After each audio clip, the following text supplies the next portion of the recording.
Donc, voilà, ça y est. Le webinaire est enregistré à partir de maintenant. Désolée, Raoul, de n'y avoir pas pensé avant.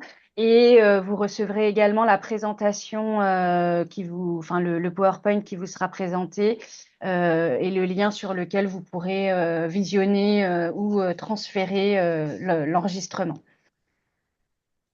Je vous laisse la parole, messieurs.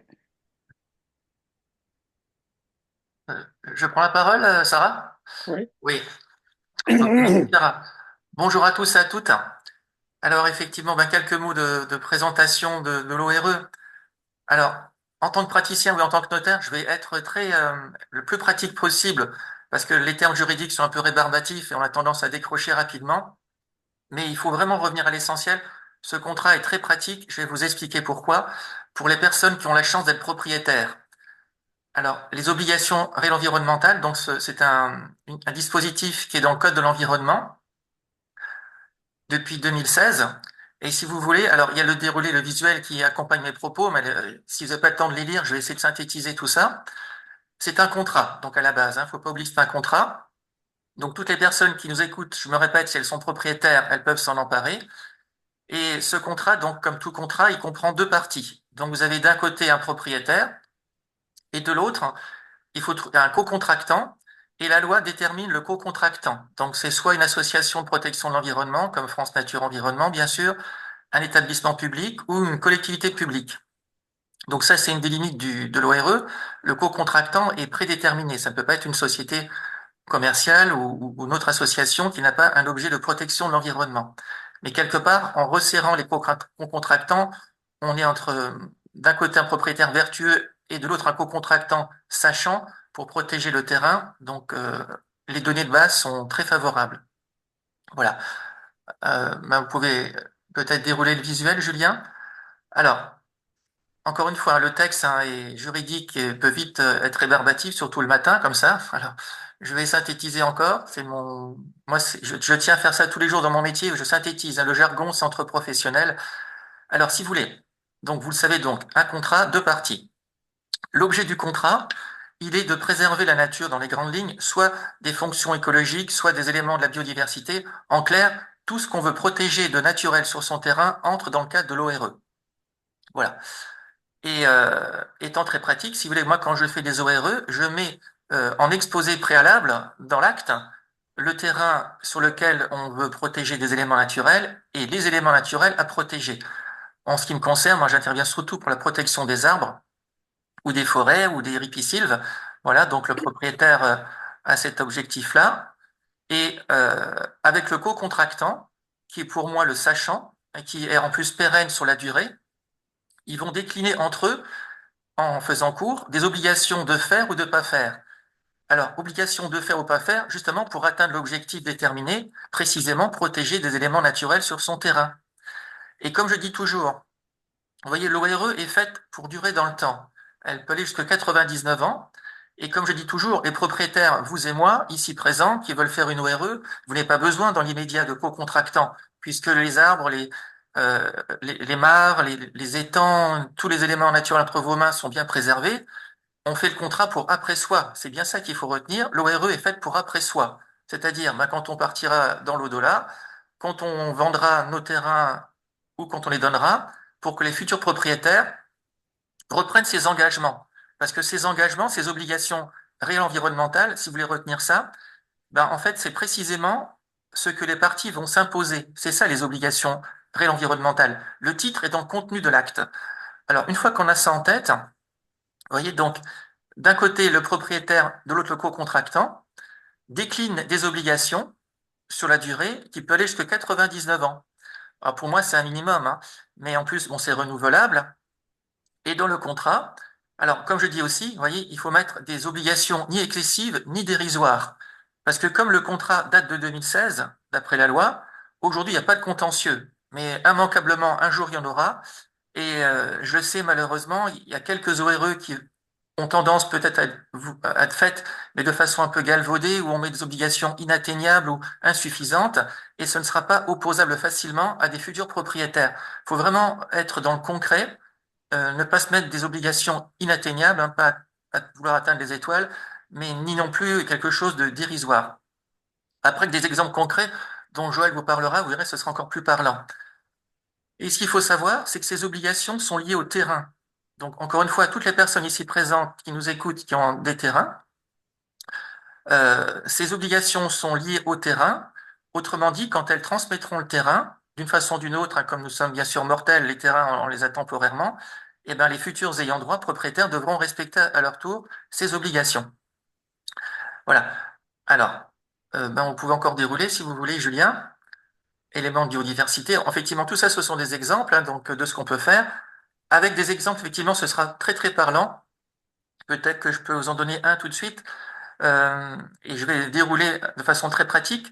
Euh, j'ai fait une très très belle ORE emblématique à Ville-Nouvelle. C'est une personne propriétaire d'un acacia. Ben, pour moi, on n'est pas propriétaire de la nature, hein. Disons qu'il y avait un acacia sur son terrain. Et Ville-Nouvelle, Toulouse, canicule, 45 degrés. Ben, tous les bienfaits des arbres, vous les connaissez comme moi. Elle a voulu vendre sa maison en préservant l'acacia, pardon. L'acacia. Et elle a contracté l'ORE avec une association locale spécialiste de ces arbres qui peuvent vivre très très longtemps, les robiniers faux acacias.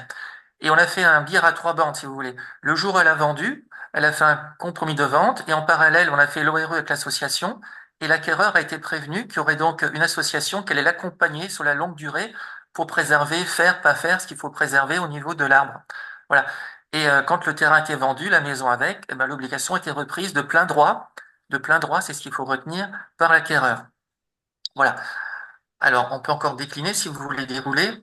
Voilà, propriétaire, co-contractant, ben, on peut passer, hein, j'en ai parlé. Les limites. Alors voilà, effectivement, les limites, bien entendu. Alors, ce qu'il faut savoir en France, ben, vous le savez, le droit, il y a trois sources de droit. Vous avez la loi, bien entendu. Vous avez les tribunaux, les jurisprudences, hein, qui rendent des décisions au nom du peuple français. Et entre les deux, si je puis dire, vous avez le contrat. Le contrat, c'est la loi des parties. Et c'est là que nous, notaires, on intervient. Le contrat, c'est vraiment la loi des parties, c'est l'article 1103 du Code civil. Donc, on peut contractuellement s'obliger et faire suivre ses obligations dans le temps, mais il va de soi qu'il y a des limites. Le contrat doit respecter la loi, doit respecter les décisions des tribunaux. C'est pas autonome sur le terrain du droit. Donc, effectivement, tout ça, ça a été bien cadré par le législateur, notamment. Alors, bon, ça c'est regrettable, mais ça, il ne pouvait pas en être autrement. Un propriétaire qui fait une ORE pour protéger son terrain sur la longue durée, l'ORE ne pourra pas être opposable s'il y a une déclaration d'utilité publique qui, par exemple, prévoit une autoroute euh, ou une zone commerciale sur son terrain, puisque l'intérêt public est censé là primer. Si, entre nous soit dit, pour moi, l'utilité publique à terme, c'est peut-être plutôt de préserver les arbres que de faire une zone commerciale, mais bon, ça, c'est un débat politique. Mais aujourd'hui, l'utilité publique emportera forcément les obligations privées. Bon, cela dit, bon, heureusement, il n'y a pas trop non plus de déclaration d'utilité publique avec toutes les complications qu'il y a d'indemnisation, de contentieux, bon, bref. Et l'ORE, si vous voulez aussi. Alors, bon, faut savoir qu'historiquement, oui, en 2016, la France a été condamnée par l'Europe à voter cette loi biodiversité parce qu'on était en retard largement, on l'est toujours, hein, sur la protection de la nature. Le président de FNE l'a bien rappelé. Donc, en juin qu'ils étaient, nos élus ont un peu voté à minima du bout des doigts l'ORE. Je porte un jugement de valeur parce que c'est une réalité. Et en rappelant dans l'acte, dans la loi, qu'elle ne devait pas porter atteinte aux droits des tiers. Mais ça, pour nous juristes, c'est une évidence. Il n'y a aucun droit qui doit porter atteinte aux droits des tiers. Mais ayant tellement peur que les ORE soient opposés aux chasseurs, notamment, ben, ça a été mentionné dans la loi. Alors, moi, si vous voulez, comme notaire, je suis vraiment légaliste, hein. Je sais qu'il faut concilier tous les droits. L'objectif, c'est pas de faire un droit contre un autre. Mais en plus, comme c'est un contrat qui est souple, qui permet de discuter, et c'est important de discuter, il faut pas être tout le temps dans le conflit. Moi, je fais beaucoup d'ORE où on intègre les chasseurs, qui sont des hommes et des femmes comme nous, conscients, responsables, la plupart, et qui arrivent à ménager ben, la chèvre et le chou, et en respectant leurs droits et en respectant les ORE quand même. Mais on peut pas de plein droit par une ORE, interdire les chasseurs de passer sur son terrain. Non, il faut discuter. Il y a des clauses de conscience, mais tout ça, c'est cadré. Et il y a aussi une limite hein, qui est importante à connaître, c'est celle des locataires en place, des agriculteurs. Bon, c'est normal, hein, si les personnes ici présentes ont un terrain qu'ils ont déjà loué à un agriculteur par bail rural, bon, la terre est, enfin, entre guillemets, l'outil de travail de l'agriculteur, on peut pas, par une ORE, l'évincer. Donc, il faut aussi avoir son accord, ça c'est impératif. pour que l'ORE soit applicable. Sinon, elle est nulle juridiquement. Donc, il faut aussi intégrer les agriculteurs en place. Et il y en a, heureusement, comme nous, qui sont censés responsables et qui ont envie de préserver la planète autant que possible. Et donc voilà. Et donc le contrat, voilà, moi je suis notaire, forcément, j'invite à faire des actes notariés, mais l'acte peut être aussi administratif. Autrement dit, une commune qui veut faire une ORE, elle est soit propriétaire ou co-contractante, elle peut très bien rédiger son acte. À mon sens, c'est un peu dommage parce qu'il faut avoir du recul pour faire un acte. C'est difficile d'être jugé parti. Et c'est toujours mieux de frotter les intelligences. Quand on a plusieurs, on a plus de recul. Je ne pense pas que quelqu'un qui rédige un contrat pour lui-même, il sera objectif, non pas en prenant parti, mais il manquera de recul inéluctablement. Un notaire en aura, et en plus, le notaire engage sa responsabilité. Donc, je vous invite à passer par notaire. Et au niveau du coût, je vous en parlerai, il est libre. C'est pas fixé par la loi. On peut discuter des honoraires avec ses notaires avec son notaire. Et moi, comme je suis très très engagé, je fais pas ça pour l'argent du tout. Pour les personnes ici présentes, moi je fais beaucoup de bureaux dans toute la France, mais j'ai vraiment à cœur que beaucoup de notaires s'y mettent. Je suis en train de former les futurs confrères d'Alsace à Montpellier prochainement. Tout ça pour dire que les personnes ici présentes qui veulent faire une ORE, qui n'ont pas du tout connaissance ni leur notaire, eh ben, je suis prêt à proposer des projets gratuitement. Les confrères pourront s'en inspirer et pour développer les ORE nationalement. Voilà, c'est tout à fait envisageable. Ensuite, comme on part sur 99 ans, pensez bien que rien n'est figé dans le temps. Il faudra forcément aussi prévoir des clauses de révision. Donc là, généralement, dans les ORE, il y a des inventaires faits initialement. On peut prévoir, selon les éléments à protéger, un inventaire annuel ou biannuel, occasion pour les parties à minima de se rencontrer. Et s'il y a nécessité par rapport à des désordres encore plus grands, liés aux impacts du dérèglement climatique, on peut bien sûr revoir les obligations sur le temps. Autre question qui ne manque pas de se poser, bien entendu, c'est le respect des obligations dans le temps. Parce que bien sûr, comme dit, hein, l'ORE est faite par le propriétaire actuel, qui, je me redis, tous ceux que je vois n'ont pas besoin d'ORE tant qu'ils sont vivants. Pour moi, et on le sait, le terrain est en de bonnes mains. Mais après eux, c'est pas sûr que leurs futurs ayants droit sur 99 ans auront la même sensibilité. Tout en sachant que moi je suis optimiste, à mon avis, on est précurseurs, hein. Dans 99 ans, quand on ressortira nos ORE, ils vont nous dire, mais oui, évidemment, il fallait faire ça à un minimum 99 ans. Voilà, petite parenthèse. Donc du coup, pour vous dire aussi par rapport aux obligations, donc faut mettre des sanctions, parce que comme on dit, hein, un droit sans sanction est un pauvre droit. Et alors, les sanctions, entre guillemets, puisqu'il y a les obligations de faire ou pas faire, on peut enjoindre la personne à remplir son obligation.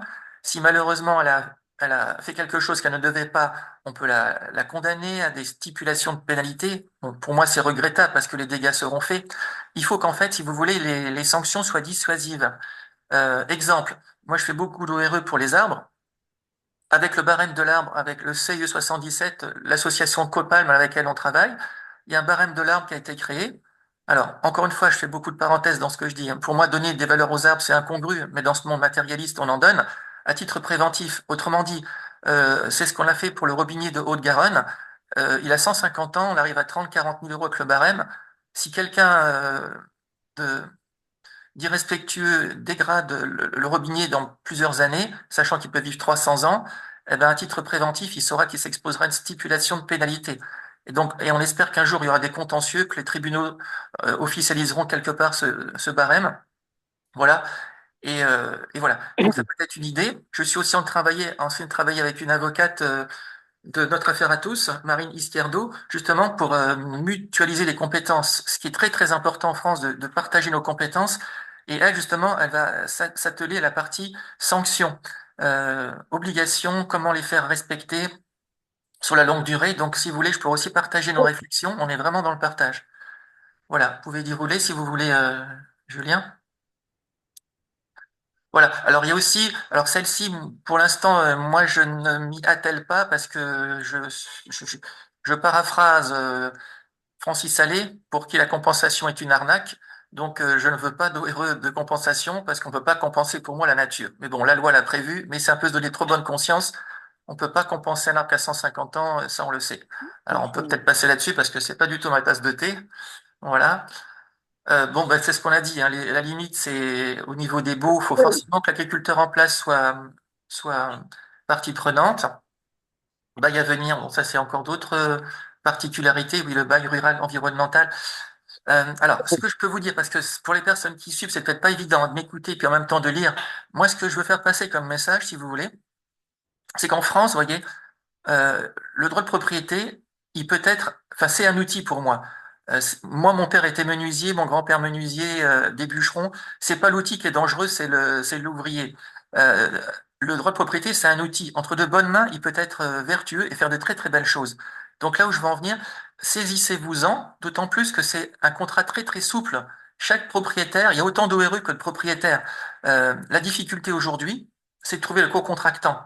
Mais comme je dis aussi, vous voyez, on part sur 99 ans. France Nature Environnement a une ancienneté, ils ont démarré aussi un jour. La LPO a démarré aussi un jour. Les personnes qui ne trouvent pas d'association pérenne, rien n'empêche qu'en soit constituée une aujourd'hui, le 29 octobre 2024, et puis dans 10 ans, elle sera peut-être toujours là. Donc, si vous ne trouvez pas de co-contractant, pourquoi pas plusieurs personnes faire une association de personnes motivées. On est dans une optique, une dynamique quand même impérative de préservation de notre planète, hein, du court moment où nous sommes passagers. Pour moi, c'est plus qu'évident et impératif. On peut et on doit faire ce qu'on peut faire. Donc voilà. Donc l'ORE, c'est vraiment un outil pour les propriétaires, page blanche, avec un notaire, on vous donne les grandes limites à pas dépasser, mais qui sont très très larges. Et je le dis aussi, c'est vraiment ça qu'il faut retenir, c'est qu'on est un peu déconcerté de fait, parce qu'en France, si vous voulez, comme tout vient des lois, on nous prémâche le sujet et on applique. Et du coup, on n'est plus invité à réfléchir par nous-mêmes. Non, eh ben, l'ORE, c'est vraiment un outil exceptionnel en soi, pardon. C'est des pages blanches. C'est vous qui rédigerez l'ORE avec pour la partie environnementale avec le co-contractant, le notaire pour la partie juridique, mais la plus grosse partie, elle est environnementale. Et nous, on encadre tout ça. Et vraiment, il y a page blanche. Nous, nos ORE, moi, je suis pour les droits de la nature. On dépasse le droit objectif où la nature est un objet. On en fait des sujets. C'est comme des bouteilles à la mer. Vous voyez, on lance des actes pour 99 ans. Je peux vous dire que les ORE qu'on fait, on met tout ce qu'on peut comme élément pour que plus tard, ceux qui la liront se diront, mais oui, évidemment, c'est du bon sens. Voilà. Vous pouvez continuer si vous voulez. Alors, voilà, l'expropriation. OK. Ben, continuez si vous voulez. La chasse, on peut passer là-dessus. J'en ai parlé. Voilà. Alors, au niveau du coût, Alors, l'ORE, donc, pour les actes excuse-moi, notariés, pardon, Sarah? oui, excuse-moi de t'interrompre parce que justement, on avait une question de clarification sur la chasse, puisque tu en as parlé tout à l'heure. Euh, donc Christophe nous demande si, s'il a bien compris, les chasseurs peuvent chasser sur un terrain en ORE sans autorisation du propriétaire. Est-ce que tu peux clarifier ce point puisque c'est abordé ici? Oui, alors c'est une question qui entraîne beaucoup de réponses longues, je vais pas être très long. Ben, le principe, si vous voulez, le droit de chasse, hein, il est communal, donc sur tous les terrains, les chasseurs ont le droit de passer. On peut exercer la clause de conscience pour leur interdire, il faut passer au niveau de l'association communale, mais c'est pas simple. C'est pas simple du tout parce que si on arrive à empêcher les chasseurs de passer sur son terrain, c'est tout à fait possible. On reste tenu des dégâts causés par les gibiers sur les terrains alentours. Donc quelque part, c'est un peu dissuasif pour les personnes. Donc et puis ça fait un peu des rapports frontaux. Je sais qu'il y a beaucoup de communes. Moi, je fais des ORE pour des communes propriétaires. Elles trouvent des modus vivendi avec les chasseurs. Vous voyez, on peut parce que malheureusement, moi, je suis pas pour la chasse, mais on sait inévitablement qu'il faudra quand même toujours chasser, même si je suis contre, mais je sais qu'il faut chasser. Donc ça, hein, on fait pas ce qu'on veut, on fait ce qu'on peut. Donc il faut beaucoup, beaucoup, beaucoup, beaucoup discuter. C'est excessivement difficile, mais c'est la voie étroite. Parce que sinon, en France, on est vite dans les oppositions, on met des latins, hein. C'est un peu silex contre silex. Il faut discuter en expliquant ce que France Nature Environnement fait. Vous voyez, il faut agréger tout le monde. Moi, je vois des chasseurs ben, qui acceptent volontiers de détourner ou de changer leur lieu de chasse. Mais on peut pas s'y opposer ex abrupto, hein. Il y a toute une procédure et je vous dis, ça tend les relations. Donc, et moi, je suis pas, pour moi, le droit, c'est un échec à chaque fois. Quand on oppose, c'est un échec. Mais il faut bien quelquefois opposer. Et c'est là que ça prend du temps. Tout ce qu'on fait ce matin, ça prend de l'énergie, tout ce qu'on fait, hein. Mais c'est comme ça qu'on arrive en discutant, en associant, en ayant des échecs. Voilà. Je sais pas si j'ai bien répondu. Si on a d'autres questions sur le sujet, je reviendrai vers toi et je te laisse continuer. Merci beaucoup pour ces clarifications. Ben, j'ai presque fini. Alors, par rapport au coût, alors il faut savoir que les actes notariés sont tarifés hein, par l'État. Tous nos actes sont tarifés. Dans toute la France, le notaire vous demandera la même chose au niveau de ses émoluments, ça s'appelle. et on perçoit des impôts. Quand on passe chez le notaire, on est collecteur d'impôts. Alors pour l'ORE, il n'y a pas eu beaucoup d'incitations fiscales, mais on peut relever quand même qu'il n'y a pas de tarif. Autrement dit, c'est libre. Là, on est dans le cadre des honoraires. Quand vous irez voir votre notaire, c'est le notaire et vous qui déciderez des honoraires, librement discutés selon le travail, selon ce qu'il aura à faire. Et il faut savoir que le contrat, puisqu'il est fait par un propriétaire vivant, ici présent, une association représentée, qui va perdurer dans le temps, il faut qu'il soit opposable au futur propriétaire. Donc c'est publier un fichier de publicité foncière, et là, tous les frais ont été enlevés. Donc il n'y a pas de frais de publicité foncière. Donc on peut quand même reconnaître qu'il y a un certain... Alors c'est pour nous c'est mince, parce que comme Joël le dira, c'est pas des gros frais non plus, mais c'est un peu symbolique, mais c'est pour dire il y a un petit avantage. Maintenant, ce qu'il faut savoir aussi, la loi permet aussi aux communes, c'est l'article 1594D du CGI, c'est facultatif, hein. Quelqu'un qui fait une ORE dans sa commune, moi je suis un maître de service, admettons, eh ben, la commune, le maire peut décider d'exonérer de la part communale de la taxe foncière. Alors c'est pas exorbitant non plus comme cadeau, mais pour moi c'est une reconnaissance publique, eh ben, de l'effort fait par quelqu'un. Ben, la moindre des choses, c'est qu'ils ne payent pas de taxe foncière, même si les gens font pas ça pour ne pas avoir de taxe foncière. Sur Voilà. le non bâti. Et, pardon? Sur le non bâti. Sur le non bâti. Oui, c'est ça. Et pour vous dire, je fais une petite parenthèse, dans le groupe de réflexion dans lequel je suis, nous, ce qu'on voudrait, c'est que les personnes qui souscrivent des ORE, puisque là, c'est dans l'intérêt public, eh ben, elles aient des exonérations de droits de succession aussi quand elles lègueront leur terrain ou qu'il y ait moins d'impôts pour leurs héritiers, à l'instar des terrains loués par des baux ruraux à long terme. Bon, je ferme la parenthèse. Donc, il y a encore de larges possibilités d'amélioration du dispositif, mais ce que je sais, enfin, je sais parce que je le vois autour de moi, les personnes qui font des ORE font pas ça pour l'avantage fiscal. Si on a un, tant mieux, mais on n'est pas motivé par l'argent, je ne pense pas. Hein, on est motivé pour la pérennité de nos terrains, dont on n'est pas, pour moi, propriétaire, on est responsable temporairement. Là aussi, c'est un grand débat dans lequel je me lance avec d'autres juristes. Pour moi, on n'est pas propriétaire, on est responsable à charge de transmettre et de rendre entre nos mains. Et l'ORE, c'est exactement ça, par contre. Le professeur qui est à l'origine de cette ORE l'a bien pointé, hein. On est vraiment sur le temps long, dans la transmission de patrimoine. Voilà. Et vraiment, moi, ce que je veux dire en conclusion, c'est qu'il faut absolument pas être tétanisé par le droit. Vous mettez de côté obligation réelle environnementale, oubliez ce terme jargonneux qui rebute tout le monde. Non, en deux mots, c'est un contrat pour les personnes qui ont la chance d'être propriétaires de préserver des éléments naturels sur le temps long avec une association ou une collectivité co-contractante. Voilà. Et là, il y a un boulevard, allez-y, engouffrez-vous, ça va se développer, c'est sûr. Avec les limites, bien sûr, de loi, etc. Mais cela dit, ressaisissez-vous chacun de la chance d'être propriétaire pour protéger à charge de transmettre et de rendre ce que vous avez reçu. Voilà ce que je peux dire. Merci, merci beaucoup, Benoît. Joël, est-ce que tu as des précisions à apporter suite à cette intervention ou est-ce qu'on prend tout de suite une première vague de questions? Moi, je propose de passer directement aux questions parce que je pense que ta présentation très synthétique, Benoît, elle est parfaite et ça nous permet d'entrer directement dans le vif du sujet, c'est de répondre aux questions que se posent, je pense, beaucoup d'assistants à ce webinaire. D'accord, très bien. Alors, on a une première vague de questions sur les parties qui peuvent être co-contractantes ou non, notamment est-ce qu'une région peut être partie du contrat ORE et on a à peu près la même question pour les communes. Est-ce qu'il peut y avoir plusieurs co-contractants? Enfin voilà, on a quelques questions sur qui concrètement peut être partie d'une ORE. Et j'en ai une qui vient d'arriver. Tac, tac. Je te laisse déjà répondre à ça avant de lire les derniers messages. Donc oui, effectivement, les collectivités locales, donc que ce soit les communes, les communautés de communes, etc., peuvent être co-contractantes. La région, je vois pas pourquoi elle pourrait pas l'être. Sauf que si le problème qui va se poser, c'est le suivi par un naturaliste des différentes collectivités. Donc, et pour ce faire, pour l'instant, on n'en est pas encore à la pluralité de co-contractants dans les ORE. Pour l'instant, c'est un propriétaire, un co-contractant qui est pour l'instant une association de protection de l'environnement ou le Conservatoire des espaces naturels, quelques-unes aussi avec d'autres structures nationales. Mais pour l'instant, il n'y a pas, enfin moi je ne connais pas d'ORE faite avec une collectivité locale. Par contre, c'est très possible.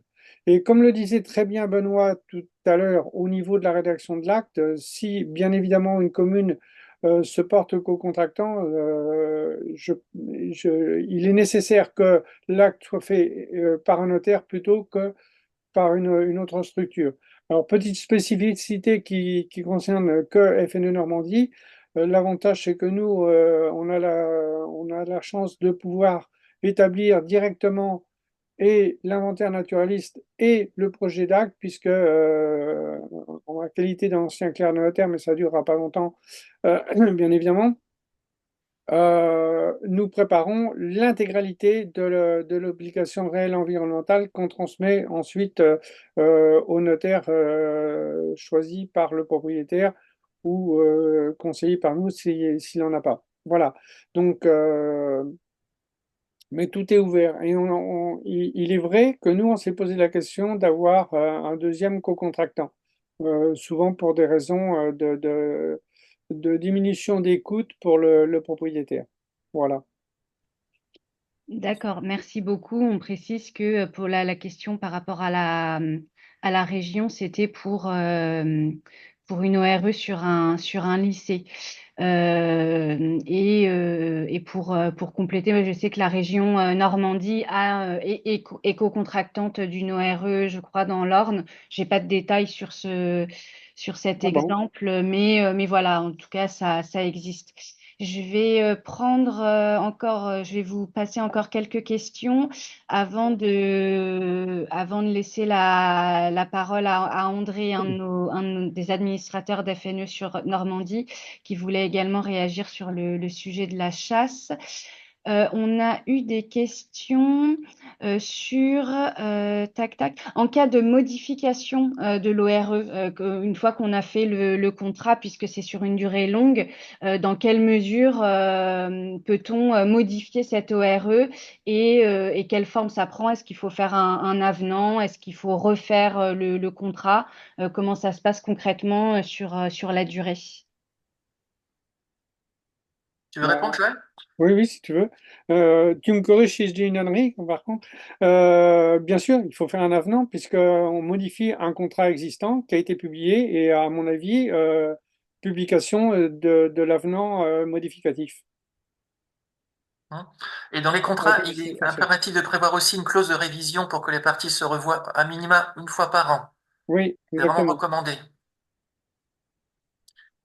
Effectivement, tous les actes sont publiés pour être opposables sur le temps long aux futurs propriétaires. Exactement.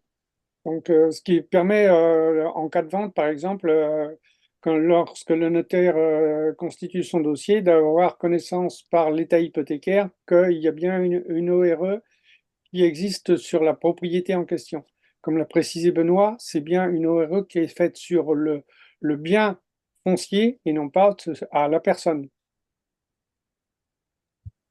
Merci beaucoup.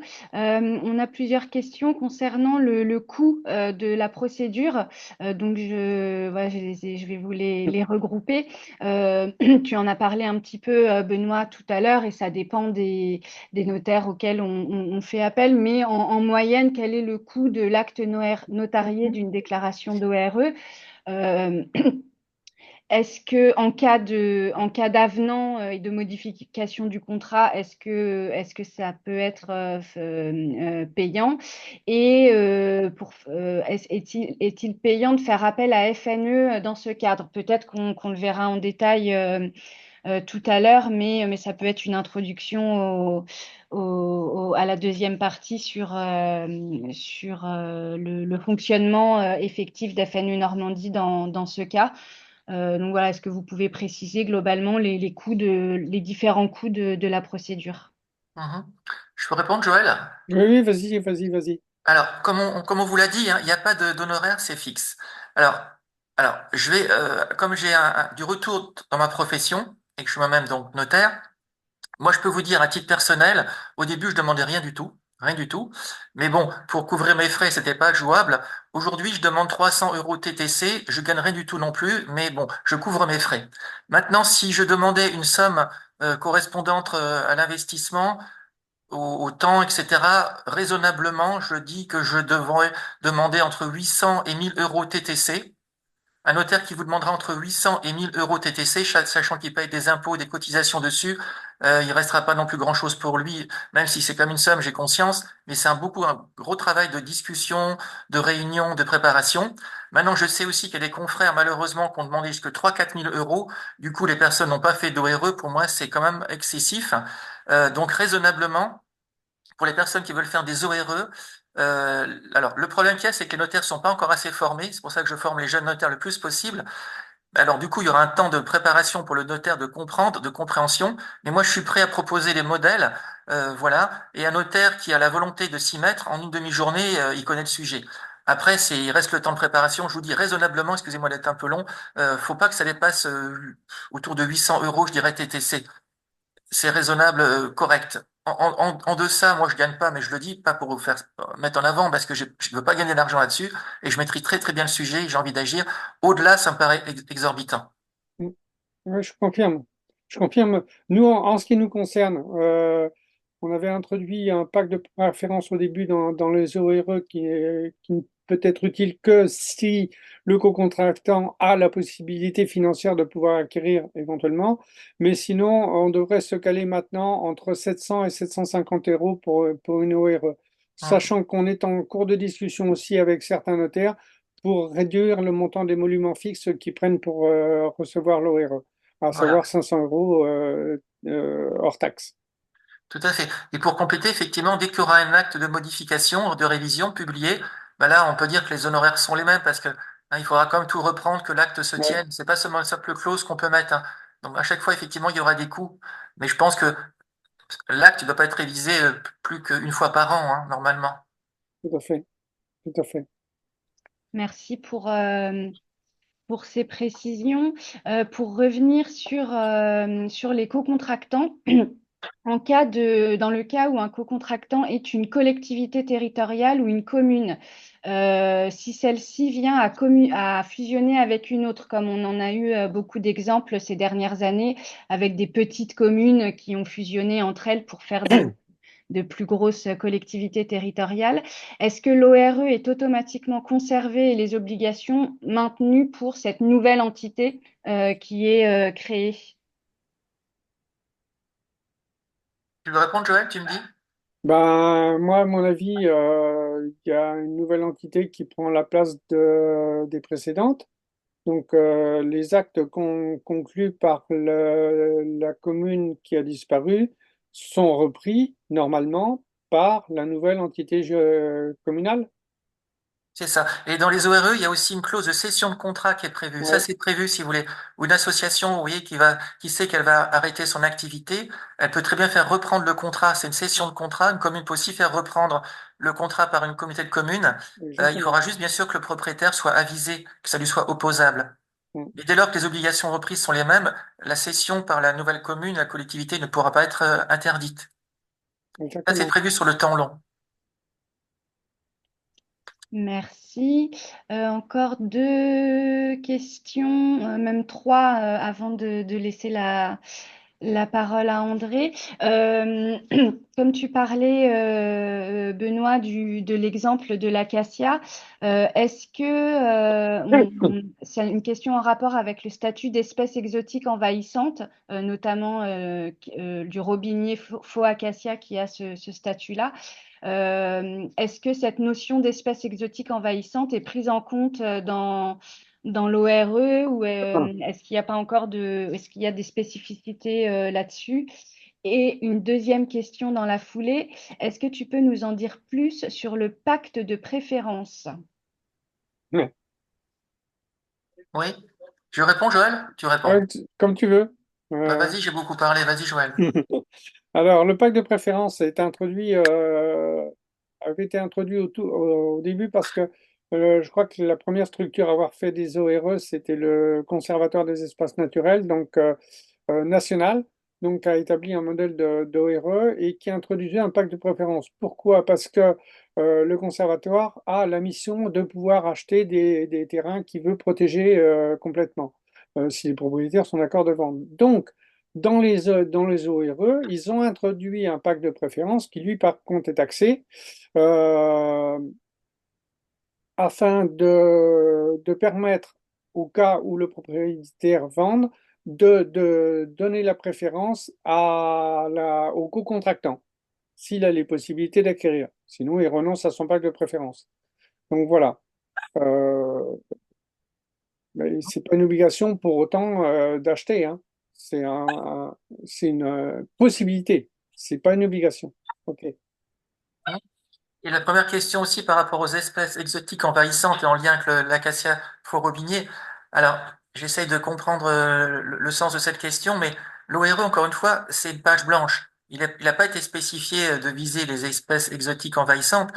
Si on considère que le faux acacia en est une, voilà, ça, je n'aurais pas la capacité. Mais pour dire, comme il a déjà 150 ans, il est censé durer dans le temps, l'association connaît très bien ces arbres-là.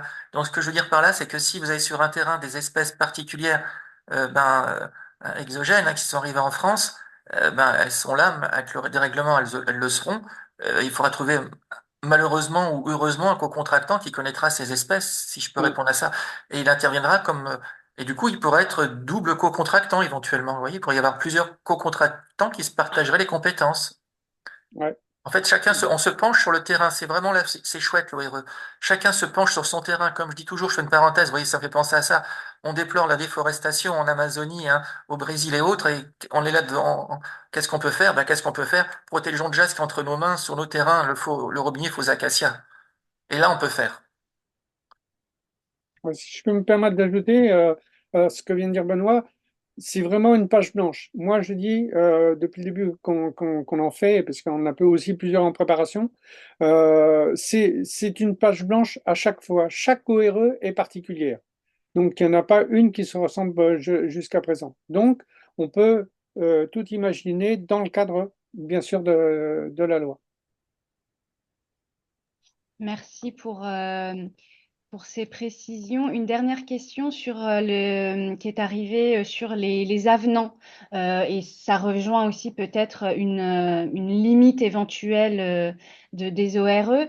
Euh, Est-ce que l'avenant, hein, la modification d'un contrat d'ORE peut être fait uniquement par le propriétaire initial ou également par les propriétaires suivants en cas de cession ou de vente? Et auquel cas, comment s'assurer que les nouvelles conditions exposées par ce nouveau propriétaire ne vide pas finalement l'ORE de sa substantifique moelle de protection du terrain. Bah, là, tu veux répondre, Benoît? Oui, ben, c'est une très bonne question pertinente sur le temps long. Parce Oui. que, alors, vous voyez, dans l'ORE, il est prévu des clauses de révision. Parce que forcément, on sait que la nature évolue, positivement avec nos impacts défavorablement. Donc, il faudra forcément se repencher sur le berceau plusieurs années, hein, si tant est que l'homme est capable de le faire, mais bon, admettons. Donc, déjà, le contrat, il est prévu qu'il y a des révisions. Moi, j'invite tous les ans à faire des inventaires, déjà pour voir l'état du terrain. Et en fonction de l'état du terrain et des éléments naturels, s'il y a une dégradation, ça obligera les deux parties à rediscuter, à revoir ce qu'il faut faire, pas faire. Et maintenant, admettons qu'un propriétaire, lui, veuille modifier le contenu de l'ORE, eh ben, de deux choses l'une. Soit c'est pour améliorer la protection, soit c'est pour la dégrader. Ben, si c'est pour améliorer, le co-contractant peut être que d'accord. Par contre, si c'est pour la dégrader, il pourra pas, puisque les obligations Bien sûr. réelles environnementales, de faire ou de pas faire, s'imposeront à lui comme futur propriétaire. Et c'est là que le co-contractant va dire non, non, non, vous respectez les obligations liées au terrain si elles sont défavorables.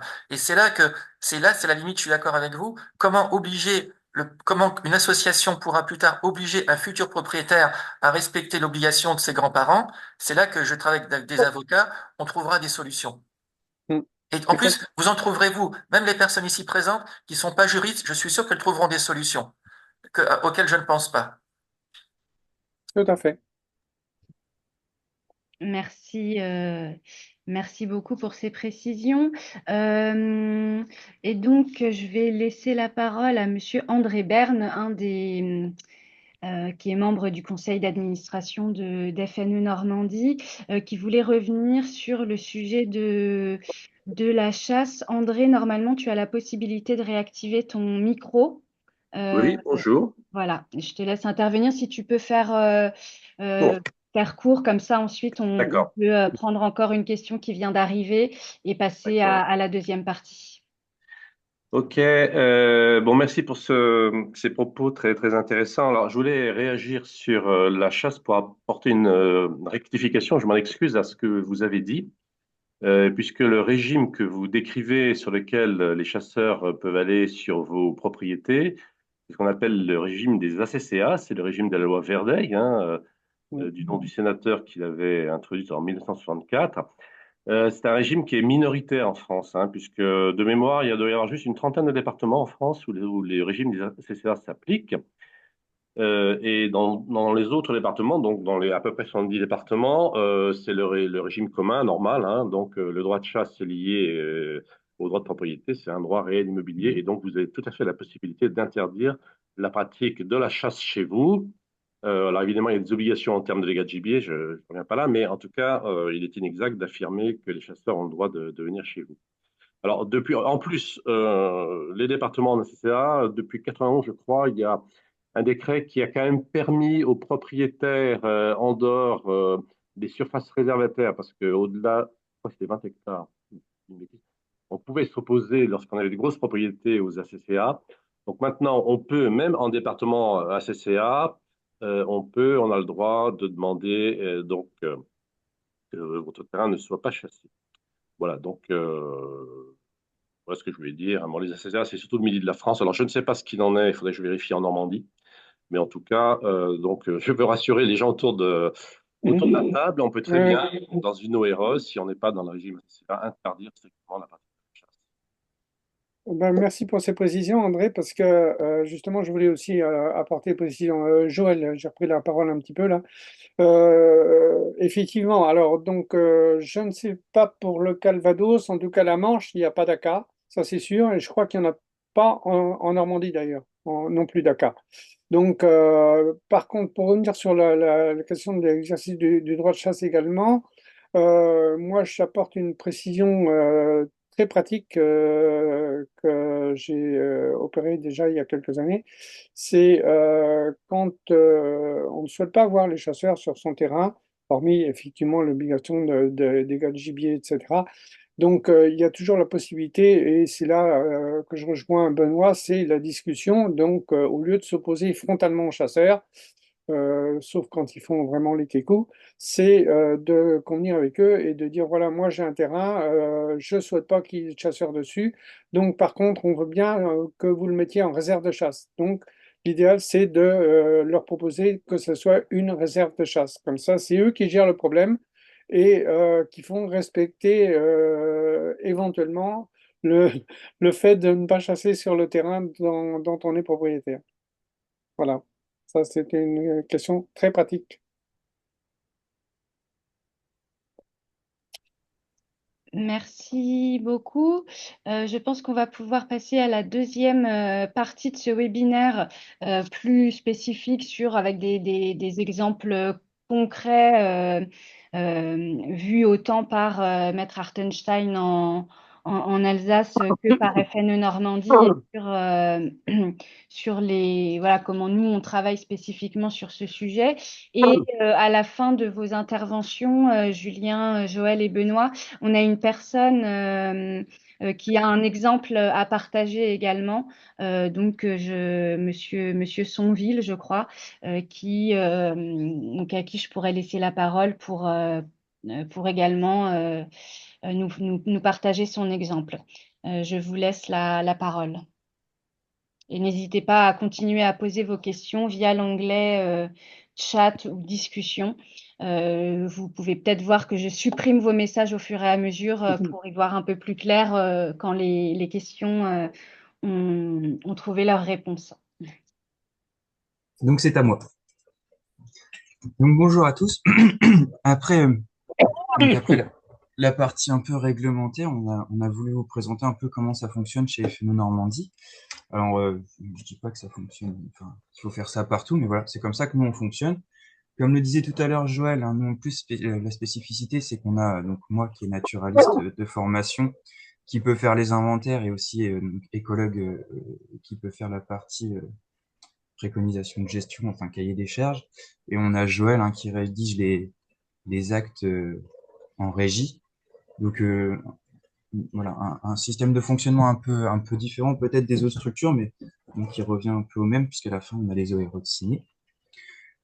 Donc tout d'abord, comme l'a dit Raoul, ça va faire 2 ans, plus de 2 ans qu'on travaille sur les ORE au sein Depuis des janvier FNO Normandie. 23. Ouais, ouais, je compte un petit peu le travail en amont de préparation, mais voilà, ouais, ça fait depuis janvier 2023, on a signé la première. Donc nous, on a été très très intéressés par le dispositif, hein, comme l'ont répété Joël et Benoît, hein, c'est vraiment une ardoise blanche, donc on met un peu ce qu'on veut euh, dans le cahier des charges, donc c'est vraiment très intéressant. On est sur une protection, là on est sur 99 ans, qui même des fois apporte des complexités, mais je reparlerai un tout petit peu après. Qui concerne tous les milieux. Donc après, nous, on a choisi à FNE Normandie de... Et excuse-moi, Julien, Ouais, est-ce que tu peux bien mettre ton micro devant ta bouche parce que quand tu tournes la tête, on t'entend un peu moins bien. et là, tu m'entends mieux? Là, c'est bien, Oui. ouais. Donc, Merci. on a choisi de partir sur tous les types de milieux qui ont un intérêt pour nous. Tous les types de milieux ont un intérêt pour l'environnement. Et puis surtout, ce qui était très très intéressant moi, par rapport aux autres activités que je fais à l'année, c'est que là, on est vraiment sur une démarche qui est citoyenne. En fait, c'est les personnes qui viennent nous voir, c'est les personnes qui sont demandeuses de protéger l'environnement. Et les petites choses personnelles, ça fait du bien des fois, de voir que des personnes vont dans le même sens que nous. Donc, je vous présente un peu comment nous on fait, et puis après il y aura une partie question, donc faut pas hésiter, on a Sarah qui fait ça bien. Donc, pour l'instant, FNE Normandie, on n'a pas vraiment de poste ciblé sur les ORE, donc on ne fait pas de pub, hormis là le webinaire pour présenter ce qu'on fait, mais on recherche pour l'instant pas d'ORE en soi. On attend que les personnes viennent chez nous demander si on est intéressé. La plupart du temps, on est toujours intéressé, de toute façon, quand il s'agit de protéger l'environnement. Ça commence donc par une discussion entre les personnes intéressées, et soit moi, soit Joël, hein, mes collègues les renvoient vers nous. On parle, on échange beaucoup, hein, ce que disait Benoît tout à l'heure, hein, c'est quand même la partie échange est quand même assez importante. Faut bien échanger avec les personnes, leur expliquer donc toute la partie réglementaire, sur quoi ils s'engagent, sur 99 ans, sur les démarches, voir un peu les milieux qu'ils souhaitent protéger, les orientations qu'ils font. Ensuite, donc, la partie un peu technique, donc on demande l'accord du conseil d'administration. En tant que salarié, moi, je leur fais un retour. Donc ça, c'est pareil, c'est pas vraiment, on accepte toujours. Et après, on part sur la visite du terrain. Super important cette partie-là hein, qu'on s'oblige un peu à faire, c'est parce que déjà pour moi, il est difficile de mettre des orientations de gestion, des préconisations de gestion ou même des interdictions de gestion sur un milieu que j'ai pas été voir, juste sur de la cartographie. C'est assez compliqué, donc déjà ça permet de bien appréhender le site, de bien s'en rendre compte. Ça me permet aussi d'inventorier. Alors petit aparté sur l'inventaire. On est sur une période de 99 ans en plein changement climatique, avec une biodiversité qui va réagir, on ne sait pas comment, soit de manière positive, soit de manière négative, si on prend le cas du hêtre, par exemple, qui en ce moment souffre des différentes sécheresses. Donc moi, l'inventaire, mon objectif, c'est pas de trouver les petites espèces à protéger, l'espèce parapluie, l'espèce rare. Moi, je travaille à l'échelle d'un milieu, puisque c'est lui qui va réagir. Donc, au final, l'inventaire est plutôt succinct, hormis les arbres remarquables, comme on voit sur la carte à droite, les grands arbres qui sont un peu, que là, je pointe vraiment. Sinon, c'est par habitat, avec des haies et sur talus, on peut mettre des murets, les vergers, les prairies. Voilà, moi je travaille plus comme ça.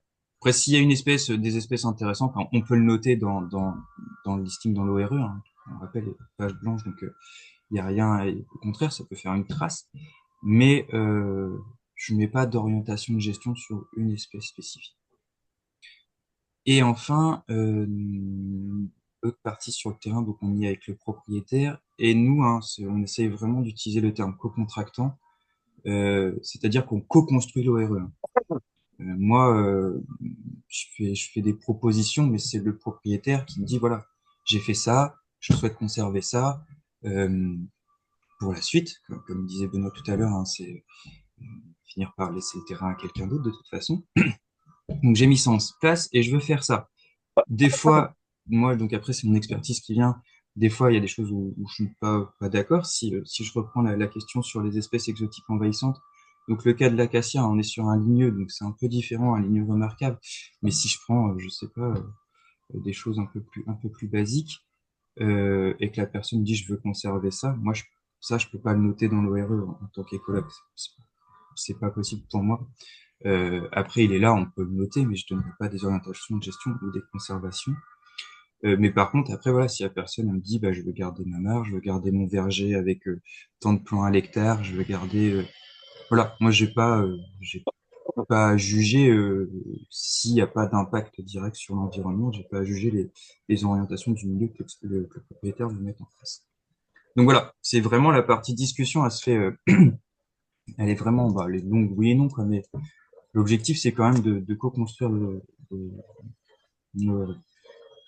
donc c'est ce que je disais, hein, quand après, donc moi une fois que je rentre une fois que je rentre au bureau et une fois que j'ai les orientations souhaitées par le propriétaire, je rédige la partie cahier des charges que je présente avant validation au conseil d'administration pour la signature, tout ça. Je le présente une ou deux fois, voire trois fois au propriétaire pour qu'on se mette d'accord sur sur les gestions, enfin sur les orientations mises en place. Il y a quelques points quand même, comme je disais pour les espèces exotiques envahissantes ou autres, on ne déroge pas à FNO Normandie, hein, et comme l'a rappelé Raoul, hein, notre objectif c'est quand même un maintien des prairies, surtout qu'on est en Normandie, une terre vraiment avec beaucoup de prairies. Pas d'utilisation de produits phyto, hein, c'est quasiment obligatoire. Et pareil, si on a, je disais qu'on co-construisait, on a un exemple pour ça.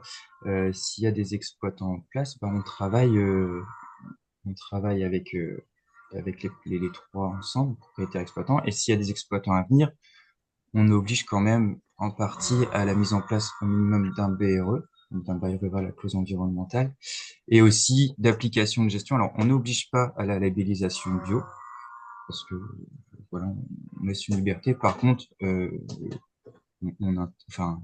oblige dans l'ORE les futurs exploitants à appliquer tout ce qui est en lien avec la réglementation du bio. Donc, il peut être utilisé des produits, mais il faut qu'ils soient labellisés bio et avec le cahier des charges, mais pas une labellisation finale. Pour l'instant, on n'est pas parti là-dessus. Donc on sélectionne des types de milieux un peu remarquables et puis on met quelques orientations. Si je prends l'exemple des mares, hein, bah, par exemple, on les rebouche pas, on plante pas avec des espèces qu'on connaît pas, on conserve les haies, on n'interdit pas la gestion de haies, on interdit juste l'arrachage, hein, pas blanc, même si c'est important, ça reste une gestion. Euh, Qu'est-ce que je pourrais donc j'intègre les souhaits et euh, et puis le coup des 99 ans. Alors c'est là où ça devient un peu difficile, c'est que en tant qu'écologue, vu qu'on ne sait pas comment le milieu va réagir, et ben il y a des fois on voudrait mettre un peu plus des préconisations un peu plus strictes, même avec le propriétaire, mais on essaye quand même de garder. Alors c'est là où c'est la difficulté de garder une certaine souplesse en fait, parce qu'on ne sait vraiment pas comment va réagir le milieu en 99 ans. Si on prend l'exemple entre 1970 et 2020, on a 50 ans et on n'est pas du tout, enfin, donc la moitié d'une ORE et le climat et comment réagissent les arbres, tout ça, c'est pas du tout pareil, hein. En 70, on avait des beaux ormes, maintenant on les a plus. Euh, voilà, on sait pas, et surtout que là, on est dans une accélération et une augmentation exponentielle du changement climatique. Donc voilà. C'est là où c'est un peu difficile, c'est qu'il faut pas mettre le propriétaire, le futur propriétaire à défaut pour quelque chose pour quelque chose pour lequel il n'est pas responsable. Donc nous, on essaye de rester plutôt vert. Voilà, un maintien des prairies. On sait que de la prairie, de toute façon, elle survivra au changement climatique. On s'arrête un peu là. Pas besoin d'aller dans la gestion avec des dates de fauche ou des choses bien précises qui pourraient être très intéressantes, hein, mais seulement à court terme, quoi. Parce qu'on ne sait pas si dans 50, 70 ans, bah, la pousse des plantes sera complètement différente ou pas. Donc c'est là où moi, ma partie s'arrête un petit peu. À partir de là, donc j'ai rédigé le cahier des charges. Je l'envoie au propriétaire. Et là, voilà, je vois une copie, hein. Mais donc avec des échanges, je modifie s'il y a des choses que j'avais pas compris quand on s'est vu, tout ça. Et une fois qu'on a tous les deux, entre guillemets, validé le cahier des charges, c'est Joël qui prend le relais avec donc là en régie l'édition du projet d'acte notarié. Est-ce que Joël, tu veux faire un petit point sur la démarche que toi tu mets en place, les documents un peu, enfin voilà, Ouais, comment bah, toi tu travailles de ton côté sur cette partie-là? ouais, puis revenir sur certains points, notamment Vas-y. les baux, etc. Et pour ce qu'on peut mettre en protection de la biodiversité dans l'ORE, compte tenu de la spécificité normande, notamment de la présence des prairies, des prairies humides aussi. Mm. Donc, et puis un point qui m'interpelle de plus en plus, c'est la notion d'imperméabilisation des sols. Donc, et on en voit les conséquences encore dans les actualités récemment. Et on l'a noté dans les ORE. Ne pas Oui, oui, imperméabiliser, oui, c'est une des absolument. phrases qu'on met dans le cahier des charges, imperméabilisation Donc, permanent des sols qui est voilà. interdit. Donc là, on va en avoir une à la signature dans très peu de temps, là, puisqu'on vient de modifier les obligations entre le propriétaire et FNE Normandie.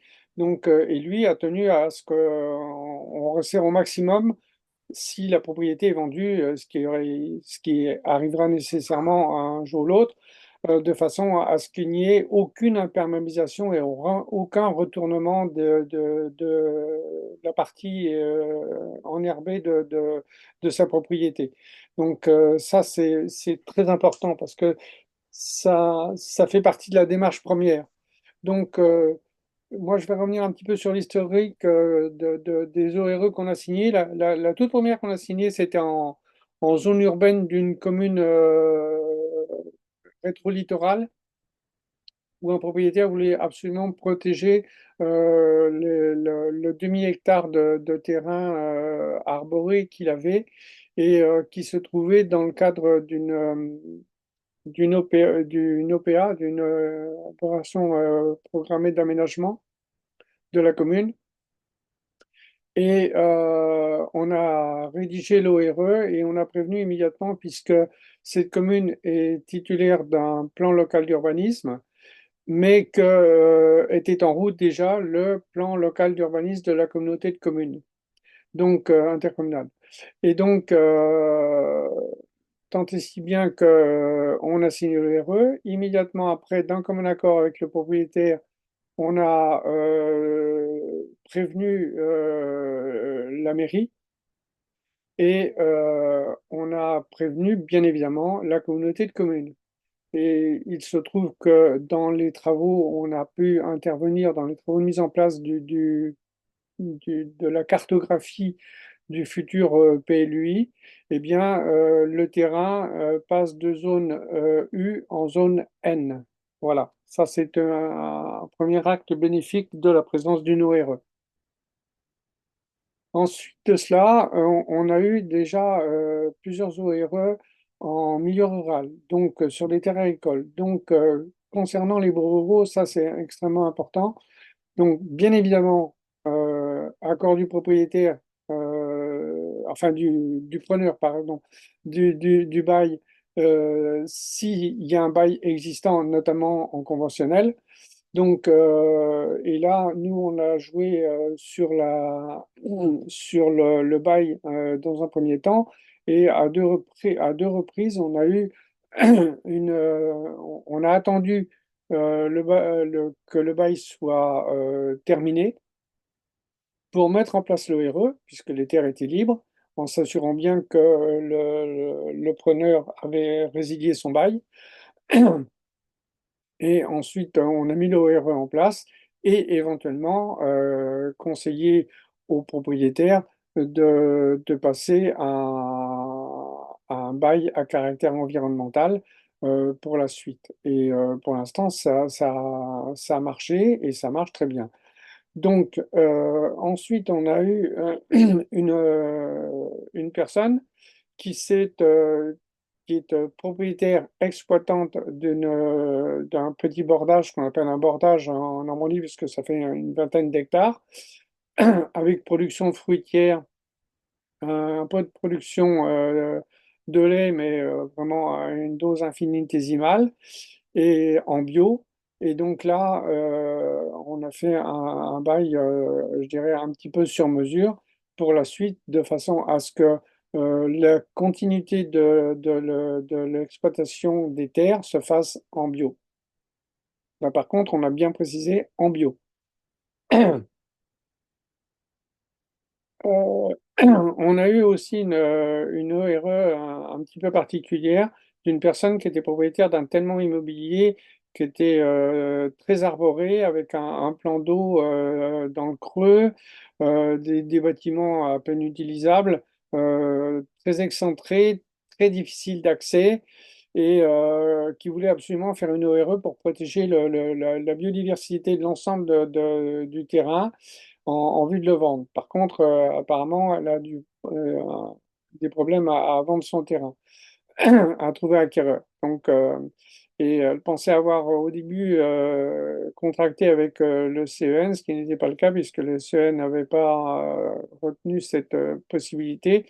Donc, c'est pour ça qu'elle est venue frapper à la porte de FNE Normandie. Mais nous, on n'a pas ni les moyens ni la possibilité d'acheter un tellement immobilier de la sorte. Il n'y a pas ni les fonds ni le personnel nécessaire pour gérer et entretenir ça. Et puis là, on se dirige vers des ORE très, très spécifiques. Donc, de plus en plus, les personnes veulent qu'il y ait une continuité après leur disparition de ce qu'ils ont mis en place. Notamment, là, on a deux demandes consécutives sur des vergers existants, de très belles factures. Et là, il va falloir faire aussi du cousu humain pour prévoir le remplacement, bien sûr, des arbres, puisqu'ils ne vont pas durer toute une vie, éventuellement. Donc ça, c'est très intéressant. Et puis, on a de plus en plus de gens qui sont propriétaires exploitants, qui veulent aussi protéger leurs biens éventuellement contre les dérives de l'agriculture productiviste et qui demandent à mettre leurs biens sous ORE. Ce qui fait que ben, pendant toute leur vie, le bien déjà est protégé, ça, puisque c'est eux qui exploitent, mais en préservant, comme l'avait fait la personne qui avait le petit bordage, en préservant pour la suite avec uniquement une agriculture bio.